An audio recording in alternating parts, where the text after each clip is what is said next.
بسم اللہ الرحمن الرحیم۔ السلام علیکم ورحمۃ اللہ وبرکاتہ۔ دوستوں، ربیع الاول کا مہینہ ہے۔ یہ بہت ہی عظمت اور شان والا مہینہ ہے، اس لیے کہ اس مہینے کے اندر آپ کے اور میرے پیارے آقا اس دنیا پہ تشریف فرما ہوئے۔ جب بھی یہ مہینہ آتا ہے تو یقیناً حقیقی مسلمان کو اس پر بہت خوشی ہوتی ہے کہ اس میں ہمارے نبی صلی اللہ علیہ وآلہ وسلم اس دنیا پر تشریف فرما ہوئے۔ اللہ رب العزت نے انسان کو بے شمار نعمتوں سے نوازا ہے۔ اللہ رب العزت نے ہمیں آنکھیں عطا کی ہیں، یہ بھی اللہ کی بہت بڑی نعمت ہے۔ ہمیں سننے کے لیے کان عطا کیے ہیں، یہ بھی اللہ کی بہت بڑی نعمت ہے۔ اور بولنے کے لیے زبان عطا کی ہے، چلنے کے لیے پیر عطا کیے ہیں، پکڑنے کے لیے ہاتھ عطا کیے ہیں۔ لیکن اللہ رب العزت نے کبھی بھی اپنی اس نعمت کو نہیں جتلایا۔ لیکن جب آپ کے اور میرے پیارے آقا اس دنیا پہ تشریف فرما ہوئے تو اللہ رب العزت نے قرآن پاک میں ارشاد فرمایا، لَقَدْ مَنَّ اللَّهُ عَلَى الْمُؤْمِنِينَ إِذْ بَعَثَ فِيهِمْ رَسُولًا۔ تحقیق میں نے مومنوں پہ احسان کیا ہے کہ ان میں اپنا نبی، اپنی عظمت والا اور شان والا نبی ان کے اندر مبعوث فرمایا ہے۔ تو علامہ اقبال کہتے ہیں کہ عطا دیکھی تو خدا کی دیکھی اعتبار، عطا دیکھی تو خدا کی دیکھی اعتبار، ورنہ کون دیتا ہے کسی کو محبوب اپنا۔ اللہ رب العزت نے ہمیں عظمت اور شانوں والا نبی عطا کیا ہے۔ اللہ رب العزت قرآن پاک میں ارشاد فرماتا ہے کہ وَأَمَّا بِنِعْمَةِ رَبِّكَ فَحَدِّثْ، کہ میری نعمتوں کا خوب چرچا کرو۔ اور پھر ارشاد فرمایا وَاشْكُرُوا لِي وَلَا تَكْفُرُونَ، کہ میری نعمت کا شکر ادا کرو، نہ شکری نہ کرو۔ اگر ہم اللہ رب العزت کی نعمت کا شکر ادا کریں گے تو فرمایا لَإِن شَكَرْتُمْ لَأَزِيدَنَّكُمْ، اگر تم میری نعمتوں کا شکر ادا کرو گے تو میں تمہیں اور زیادہ نعمتیں عطا کروں گا۔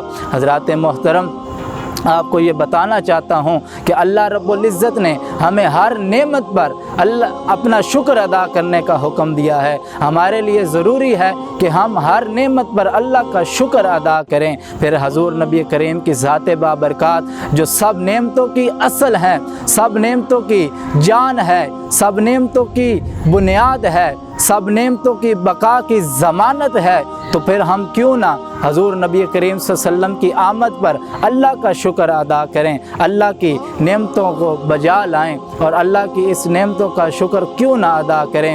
تو اعلیٰ حضرت فرماتے ہیں کہ وہ جو نہ تھے تو کچھ نہ تھا، وہ جو نہ ہو تو کچھ نہ ہو، جان ہے وہ جہان کی، جان ہے تو جہان ہے۔ یہ ہمارا یقین ہے کہ ہمیں جو کچھ بھی ملا ہے حضور کے صدقے سے ملا ہے۔ اگر حضور کی آمد نہ ہوتی تو ہمارا بھی وجود نہ ہوتا۔ حدیث قدسی ہے، اللہ رب العزت فرماتا ہے لولاک لما خلقت الدنیا، کہ اے محبوب اگر میں تجھے پیدا نہ فرماتا تو میں اس دنیا کو بھی نہ بناتا۔ اور اللہ رب العزت نے فرمایا لولاک لما خلقت الافلاک، کہ اے محبوب اگر میں تجھے پیدا نہ فرماتا تو اس آسمان کو بھی پیدا نہ فرماتا۔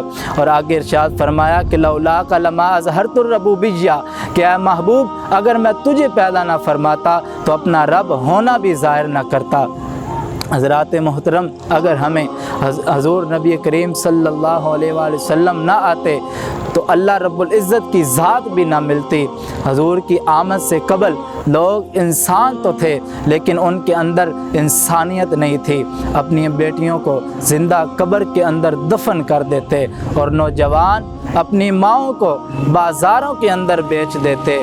اور انسان تو تھا لیکن اس کے اندر انسانیت نہیں تھی۔ اپنے ہاتھوں سے پتھر کو تراش کر انہیں اپنا خدا مان بیٹھتا، اور کوئی سورج کی پوجا کرنے لگ جاتا اور کوئی آگ کی پوجا کرتا، اور کسی نے تو زمین پر رینگنے والے کیڑے کو اپنا خدا بنا لیا تھا۔ یہ انسان اس حد تک گر چکا تھا کہ اس کی انسانیت بالکل ہی ختم ہو گئی۔ لیکن جب آپ کے اور میرے پیارے آقا کی آمد ہوئی تو آپ نے حضور نبی کریم صلی اللہ علیہ وآلہ وسلم نے ہمیں بتایا کہ اے لوگوں، بیٹیوں کو قبر کے اندر زندہ نہیں دفن کرنا، اس لیے کہ یہ اللہ کی رحمت ہے۔ اور اے نوجوانوں، تم اپنی ماؤں کو بازاروں کے اندر بیچتے ہو، ایسا نہ کیا کرو، اس لیے